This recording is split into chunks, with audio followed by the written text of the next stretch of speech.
We are going horse shopping. Welcome, harmonizers, to this really interesting horse shopping event. You can see Treasure's there doing some dragging stuff with Brie, which she actually did super amazing at. And you might be thinking, Lindsay, this is your farm. How come you're horse shopping at your own farm? And well, this is Brooke, who brought a horse to our farm to try for us, which was really awesome. We were going to go up and see the horse. They were pretty close by, and she said, you know what, I have my horse trailer hooked up. I'm waiting for somebody else that I've got a load of horse for. I can just bring her to you to try. So I was like, okay, well, that's like super awesome. For sure, let's do that. And so she brought the horse down. It's I believe a 4-year-old off the track thoroughbred mare, might be 5. And so she brought her around to let us kind of try her out. She said basically she'd been in a field for the last couple of months, just kind of settling off the track. She had done a little bit of stuff coming off the track, but otherwise hadn't done a whole lot. And so she hasn't really been anywhere since. And so she showed up here super quiet, which was really awesome to see.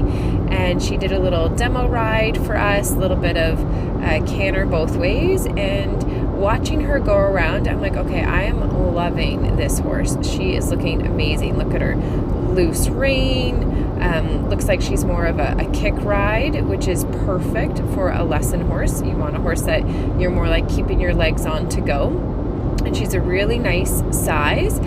Brooke is actually pretty short, so she's making her look extra tall. But really, I think, I think she was around the 16 hand mark. And really, really nice temperament. She'd never really seen obstacles or anything like what we had out at our farm, and she was totally fine with Treasure dragging the stuffed toy around and was really easygoing about all of that, which was super awesome. Here's a little look at going to the canter to the right, and you can see she's reluctant to go into the canter, but she also hasn't worked since the fall, and so it's now, I believe, January when we were trying her. So it's been, a couple months that she's been doing a whole lot of nothing. So we're not judging her harshly on being really slow to go. And you can see she's, encouraging her to go. And there's just not a whole lot of go in her, which is totally fine by me because we're looking for another lesson pony. And we're hoping to find a horse that's more whoa than go, but not so much whoa to the point that you can't get them going, because that's not really a lot of fun either. And we want a horse that's a big enough size that they can carry the bigger riders, and that will be okay to do a little bit of jumping and quiet enough to do a little bit of obstacles. That horse in the background, the white horse there, Glimmer, she is getting a little bit older. She's a boarder's horse that we've been using in lessons for a long time, and she'll be retiring in the future or cutting back a little bit. We've got little Treasure, who just isn't big enough to carry the taller, the bigger riders, and not well suited to higher level jumping. So we're just kind of looking for that horse that could step into that all around kind of role. Now, we don't do super huge jumping in our riding lesson program. Typically, most of our riders, they get up to maybe the 2'6", 2'9" mark, and then usually by then they go off buying their own horse or leasing their own horse. So our lesson horses typically, aren't jumping over 3 feet. So this is me riding her, and I'm just totally goofing around, falling on her neck, just kind of getting an idea of, does she panic? Is she okay? Can she take a little bit of a joke? Because one of the biggest qualities for beginner-friendly horses is that they need to be very forgiving and very tolerant. And of course, we try to teach our riders to be very balanced, and we try to teach them to be very soft on the horse's mouth and the horse's back, but mistakes are going to be made. They are going to flop around, and we do what we can to give the horse impact protection saddle pads and give them all the fitting tack, and we get them bitless so that way they're not having their sensitive mouth pulled on, but they do need to be able to be a little bit tolerant of different things going on. So I'm just testing all that out, taking her for a little trot around. Now, keep in mind, this horse hasn't worked all winter, and now she's come here and she's working. So we're trying to go through the paces relatively quickly because she's going to tire relatively quick as well. So we are trotting and cantering around, but trying not to do too much on her. So doing a little bit of trot around, and then I'll get into her canter work, and wanted to pop her over a jump or two just to kind of see how she would do. But I'm like playing around with like pulling way too high with my reins like you just saw there, and she is just the sweetest horse. I'm absolutely really loving her. Standing really, really quiet, not rushing off to go. And definitely there's a part of you that thinks, okay, like, is this really your temperament, or are you just really tired from coming here, or like, what's the deal? So here's going for a little canter, and you can see she's pinning her ears a little bit. I'm like, okay, are you pinning your ears because you're hurting somewhere? Are you pinning your ears because you're out of shape? Are you pinning your ears because I'm the second person to ride you, and you're kind of thinking like, I already had one person ride me? No, Brooke, when she rode her, did a very quick ride on her, and only did the tiny little bit of canter that you saw both ways. It's not like she went laps and laps around. So I pay attention to those ears because it does make me think, okay, you know, there could be something physical going on. It could just be, you know, mental because she's out of shape and all those other pieces.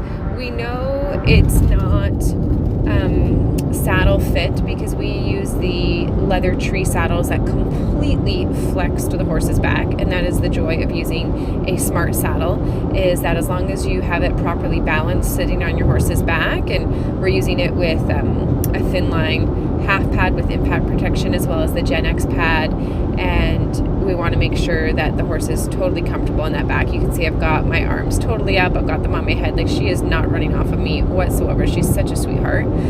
And if you use a treed saddle, you have to be careful because a treed saddle is rigid, it's stiff, and so it will stay in position, and that is not a good thing if you are riding lots of different horses, because you want to make sure that that moves and is going to be the right width and pitch and angle for the horse that it's on. So treed saddles, you have to be more careful because they are in a fixed position. So this is the first attempt at the little jump here, and she basically says nope, and I'm like, okay, no big deal. So we put it down and we made it poles and kind of worked her up a little bit, and then this was the first time asking her again to go over the little cross rail, which she goes over.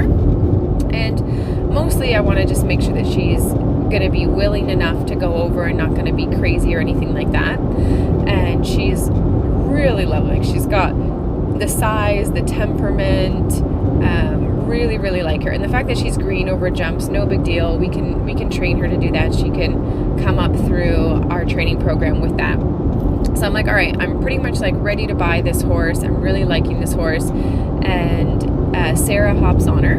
And Sarah, as you guys know, would sometimes have difficult stopping Newton. And Newton, I could ride really easily. I thought Newton was a really easy horse to ride. So I was like, Sarah, can you just get on and canter this horse and make sure that you can stop this horse easily? Because if you also stop her easily, then we know she is kind of an easy to stop horse. Whereas if you find her difficult to stop, then maybe we have a little bit more of a Newton case on our hand where she maybe is a little bit more go-y or something like that. Because they read different people's body energies differently, and I guess Sarah has more of a squeezing go butt, and maybe I'm better at turning that off. So she says, yep, she feels really, really easy, and this is now the third person getting on her, and she hasn't been in work all winter for a couple months. So she basically did like no trot or anything. We're just trying to do a quick little ride just to see that she can stop her and do that both ways without tiring her out excessively. I'm trying to be aware of that. So she takes her for a little canter to the right as well. She's getting her leads both directions, which is super awesome. And then she actually, slows down as she goes by the gate, and you can see like Sarah even has a little bit of trouble getting her into the canter there to hold that right canter lead. So I'm feeling like, okay, yeah, like I really like this horse. I'm ready to basically buy this horse. And then after, Sarah finishes with this little canter here, we just do like a little look over of her again to just kind of check her out again. And she had two things that kind of flared up for us that were concerning. One was her knee, which I'll show you. You can't see it super well in the video, but feeling it, you could definitely see that her one knee was a little bit puffy. And then the other one was that her back seemed a little unresponsive. So for me, I said, for the money that she is, I would really like to vet this knee and to x-ray it. It's a little bit puffy after doing this work. You know, maybe it's nothing, maybe it's something, but I'd really like to x-ray that. Or if you're negotiable on the price, then, you know, I would give you less than $4,000 kind of thing for her, because I'm not really sure what's going on with this knee. And the owner basically said, you know, no, like I'm firm on her price, and didn't want her to stay to be vetted, so they ended up taking the horse back. I do really like her though, so I'm a little bit sad about that.